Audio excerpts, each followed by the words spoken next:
ಈ ಮಧ್ಯೆ ಕುಂಭಮೇಳದ ಕಾಲ್ತುಳಿತಕ್ಕೆ ಸಂಬಂಧಪಟ್ಟಂತೆ ಕಾಂಗ್ರೆಸ್ ಮುಖಂಡ ರಾಹುಲ್ ಗಾಂಧಿ ಟ್ವೀಟ್ ಮಾಡಿದ್ದಾರೆ.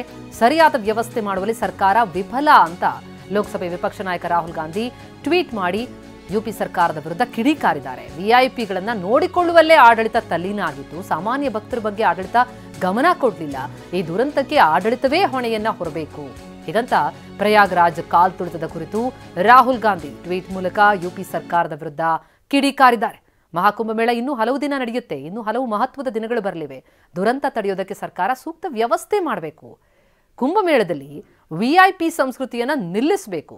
ಕಾಂಗ್ರೆಸ್ ಕಾರ್ಯಕರ್ತರು ನಾಯಕರು ಕೂಡ ಜನರ ನೆರವಿಗೆ ಬರಬೇಕು. ಕಾಲ್ತುಳಿತದಿಂದ ಗಾಯಗೊಂಡ ಕುಟುಂಬಕ್ಕೆ ನೆರವಾಗಿ. ಕಾಲ್ತುಳಿತಕ್ಕೆ ಭಕ್ತರ ಸಾವು ಸಂಭವಿಸಿರುವುದು ದುಃಖದ ವಿಚಾರ.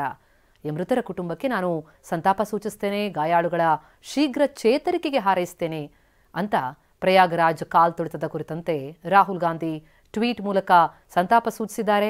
ಜೊತೆಗೆ ಬೇಗನೆ ಗಾಯಗೊಂಡವರು ಗುಣಮುಖರಾಗಲಿ ಅಂತ ಹಾರೈಸಿದ್ದಾರೆ. ಜೊತೆಗೆ ಇದೆಲ್ಲದಕ್ಕೂ ಸರ್ಕಾರದ ವೈಫಲ್ಯ, ಆಡಳಿತ ವ್ಯವಸ್ಥೆ ಸರಿಯಾಗಿರಲಿಲ್ಲ ಅಂತ ಕಿಡಿಕಾರಿದ್ದಾರೆ ಯುಪಿ ಸರ್ಕಾರದ ವಿರುದ್ಧ. ವಿಪಕ್ಷ ನಾಯಕ ರಾಹುಲ್ ಗಾಂಧಿ ಅವರ ಟ್ವೀಟ್ ಇದು. ಪ್ರಯಾಗ್ರಾಜ್ನಲ್ಲಿ ಸಂಭವಿಸಿದಂತಹ ಕಾಲ್ತುಳಿತ ಕೆಲವರ ಜೀವ ಬಲಿ ಪಡೆದಿದೆ. ಹಲವರು ಗಂಭೀರವಾಗಿ ಗಾಯಗೊಂಡಿದ್ದಾರೆ. ಹಲವರಲ್ಲಿ ಆತಂಕವನ್ನು ಮೂಡಿಸಿತ್ತು. ತ್ರಿವೇಣಿ ಸಂಗಮದಲ್ಲಿ ಸ್ನಾನ ಕೂಡ ರದ್ದುಗೊಳಿಸಲಾಗಿತ್ತು. ಈಗ ಮತ್ತೆ ಸಾಧು ಸಂತರು ಈಗ ಸ್ನಾನ ಶುರು ಮಾಡಿದ್ದಾರೆ.